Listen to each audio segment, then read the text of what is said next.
માટે અમે લોકોએ કમિશનરશ્રીને સૂચના આપેલી હતી અને એના આધારે તપાસ કમિટીની રચના થઈ ગઈ છે. તપાસ કમિટીનો જે રિપોર્ટ આવશે તે કમિશનરશ્રી અમને રજૂ કરશે, એટલે રિપોર્ટ આપ સમક્ષ અમે રજૂ કરી દઈશું.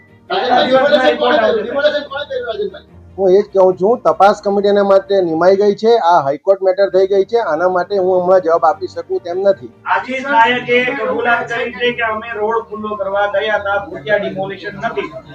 આ વિડિયો શા માટે બનાવો? હું આપને એ જ કહેવા માંગુ છું કે જે તપાસ કમિટી નિમાઈ છે તેને શું પ્રોસિજર કરી છે.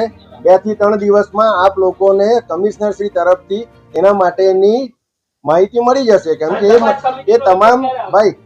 એ તમામ તપાસ કમિટીનો રિપોર્ટ મ્યુનિસિપલ કમિશનર રજૂ થશે અને જો એના પર કોઈ પણ એક્શન લેવાના હોય તો મ્યુનિસિપલ કમિશનરશ્રી લેશે અને જો શાસકોને પાસે પણ એમાં એક્શન લેવાની જરૂર પડશે તો અમારા તરફ સ્થાયી સમિતિ અને સામાન્ય સભામાં એની દરખાસ્ત કરશે. પણ હજુ તમને એવું લાગતું નથી કે જરૂર છે? 70 લાખ લોકો વતી આ પ્રશ્ન છે, તમને એવું હજી નથી લાગ્યું કે આમાં જરૂર છે તમારે હસ્તક્ષેપ કરવાની? આમાં અમે હસ્તક્ષેપ કરીને જ તપાસ ચાલુ કરાવી છે, એ આપને ખબર જ છે.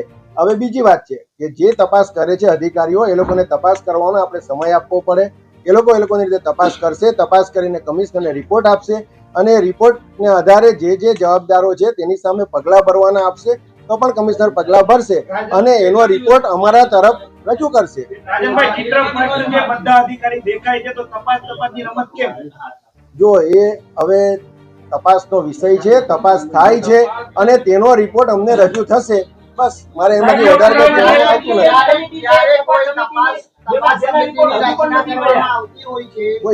સમય મર્યાદા નક્કી કરવામાં આવતી હોય છે કે દિન 3 કે દિન 5 ની અંદર આ તપાસ પૂર્ણ કરી અને અહેવાલ રિપોર્ટ સબમિટ કરવાનો હોય છે, તો આમાં સમય મર્યાદા શા માટે નક્કી ન કરવામાં આવી? તપાસ કમિટી મેં નથી નીમી.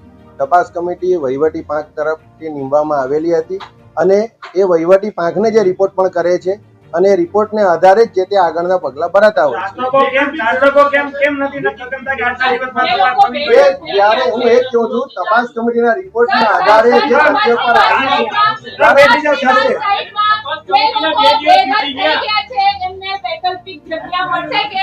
એ આજે હું જવાબ આપી શકું તે પરિસ્થિતિ નથી. તપાસ કમિટીના રિપોર્ટને આધીન જ અમે કોઈ પણ જવાબ આપી શકીએ.